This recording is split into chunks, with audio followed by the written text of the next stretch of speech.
Yo, what's up, everybody? Welcome back to my channel. So, I'm chilling in my own little world, right? And then, out of nowhere, this Benny Johnson came across my came into my world basically, just barged into.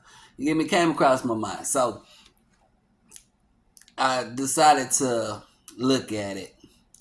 You get me? It's about CNN. It's about CNN. Okay? It's about CNN. And I was just before and I was just like thinking about like how CNN is. CNN used to be everywhere. They used to be everywhere. I'm talking about everywhere. They was in movies and shit. Like I actually seen Don Lemon in a movie. It was a good movie. I don't know why the fuck they put Don Lemon in it, but this was when Don Lemon was like at the height of everything. You get what I'm saying? CNN everywhere. Matter of fact, if you go to airports everywhere, anywhere government ran, CNN gonna be playing on some system. Okay, somewhere. You get me? It's crazy, bro. And they are big when it comes to propaganda. They are so big when it comes to propaganda. Like they are the king and queens of propaganda, bro. Like normal people, if you're gonna say something on the internet, okay, so blah blah blah blah. We want you to show us blah blah blah blah. You get what I'm saying? We want you to see it. We want you to show us the blah blah blah. You get what I'm saying? So they don't do that. CNN don't do that. They don't do that at all. You get me? They'll say blah blah blah blah and then show you pictures that illustrates the blah blah blah blah that they're saying. They don't use the blah blah blah to describe what they're about to show you. No, they say blah blah and then use some pictures to describe blah blah blah blah. That's crazy. Yeah. So and that's what they do. They're very creative too. You get me? Now they used to like pick clips, pick snippets and clips, and they still do it, but they gotta spruce it up a little bit. So they do it in a like a auto book form. You get what I'm saying? Like an auto book form. You get me? Some AI voice talking over them. I can't say that it's their voice. You get me? AI voice talking over them and stuff.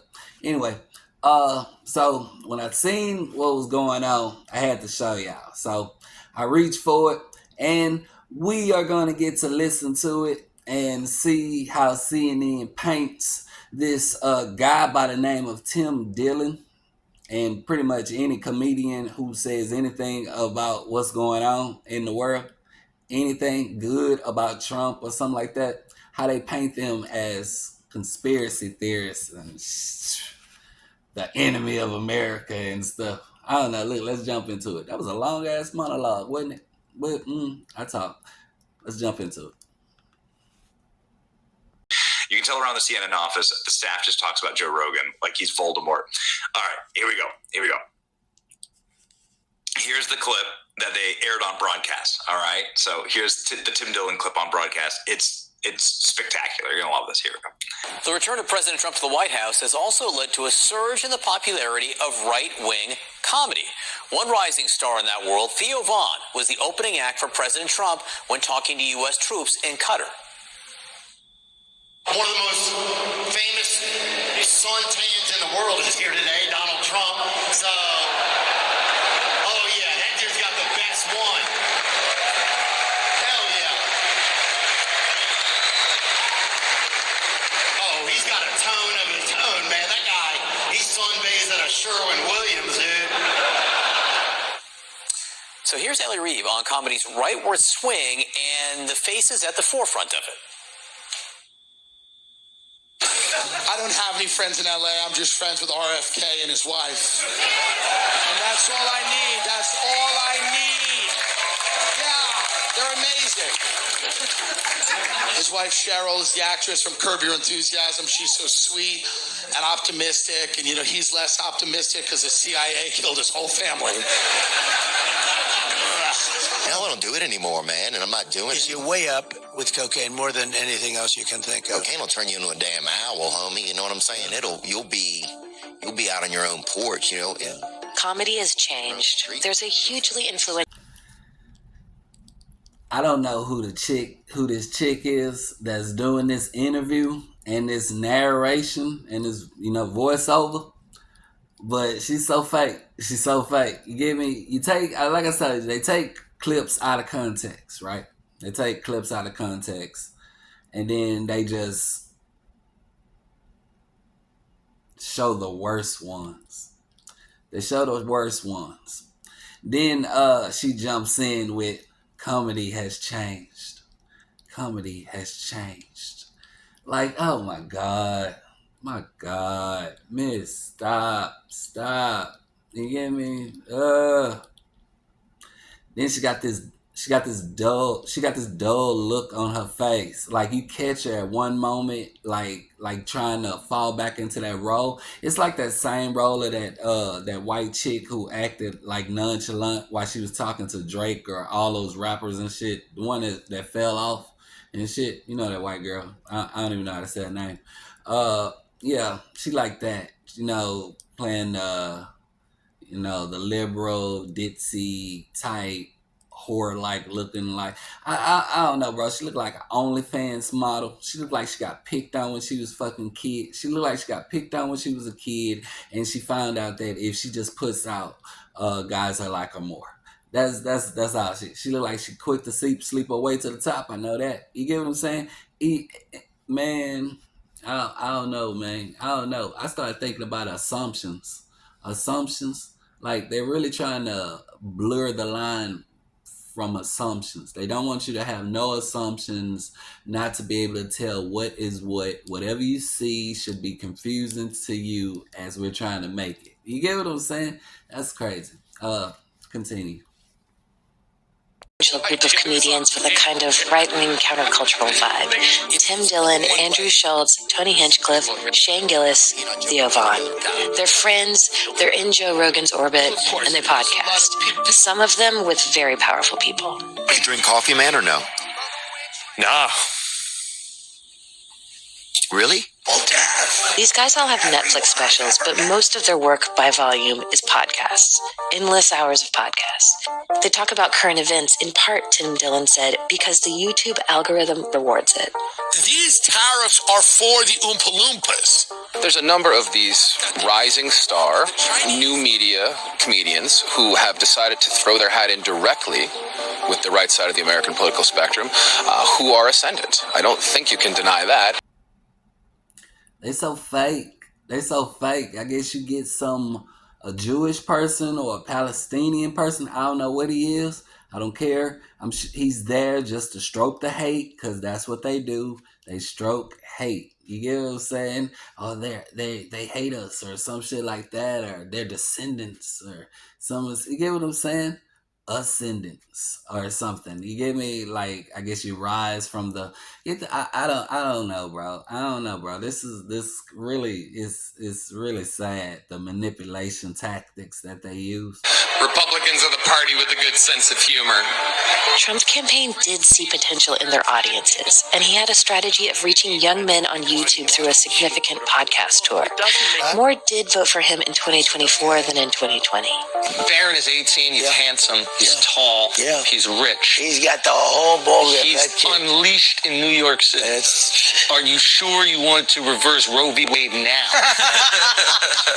Dylan hosted JD Vance just before the election.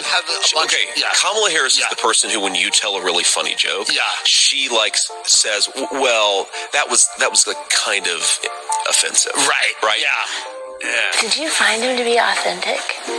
I found him to be a politician. These are not the coolest people in our world. They're like dork politicians. Yeah, but they want you to make them look cool. I think they want to tell people who they are, and it's a version of who they are that wants a job. He invited Bernie Sanders on his show, but the senator's staff hasn't been able to schedule it yet. Dylan says he invited on Tim Walz during the campaign, but didn't hear back. Who's been the candidate of stopping the stupid wars? Basically nobody in 40 years, with the lone exception of my running mate, right, of Donald J. Trump. What attracted me to a lot of what Vance said in that interview was that he was saying things like, we don't want to run the American economy on permanent war, and we don't think it's a good thing. The wars continue. That's why I'm disappointed. People who seem to... There's this slang in internet debate, to steel man, which means to use a very strong version of an argument. Dylan and I used it when talking about criticism of his interviews. Can I make the steel man case for you being bad? Like, what is she doing? Ew.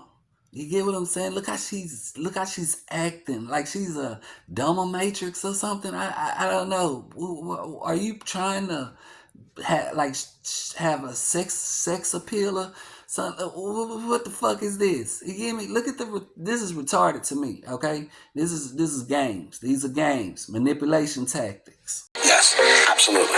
The Steelman case for you being bad is you helped. Rolled out the red carpet for J.D. Vance to make his case that he's just like you, man. He likes jokes, he hates war, and then that enables him to get in office and deport people on college campuses for saying this war is bad. Do I criticize that? I absolutely do. Your case makes sense if I go on my show and I go, JD I realized something's different and they should be deported and we should do this. If I went along with it, I'm bad.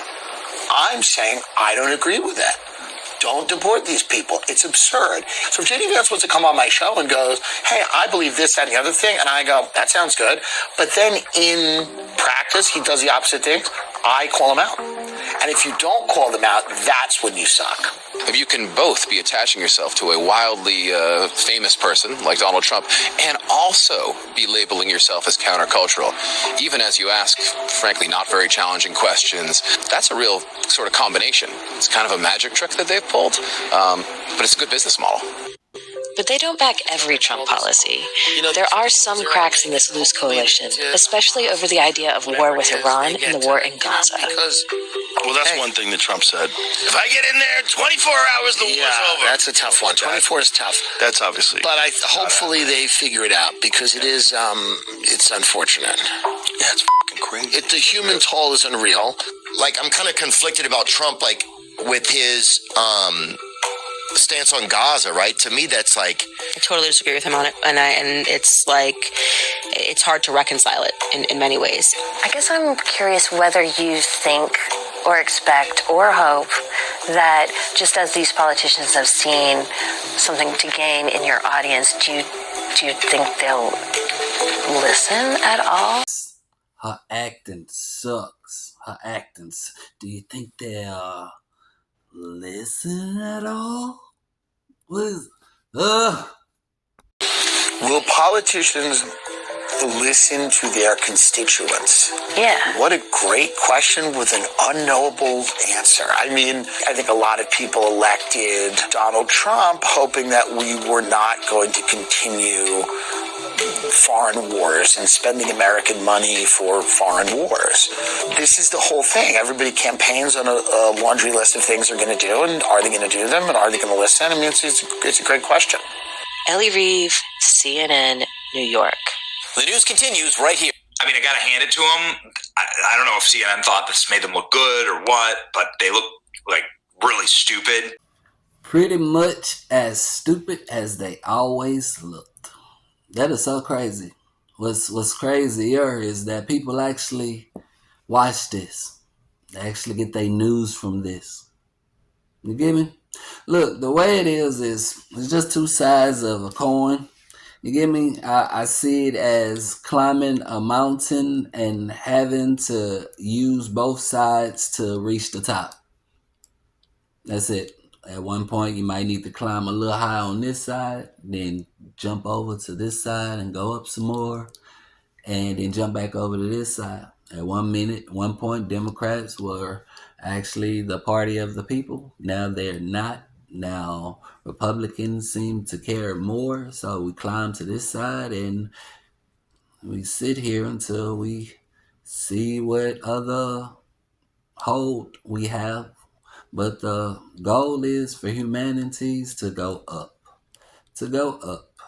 You get me? And CNN is not a foothold for nobody. That's not a foothold for nobody. They lie too goddamn much. It looks like it's someplace where you can hold on to, like you can jump up there, but they act and suck. You grab onto that and fall clean off the cliff. They are full of shit.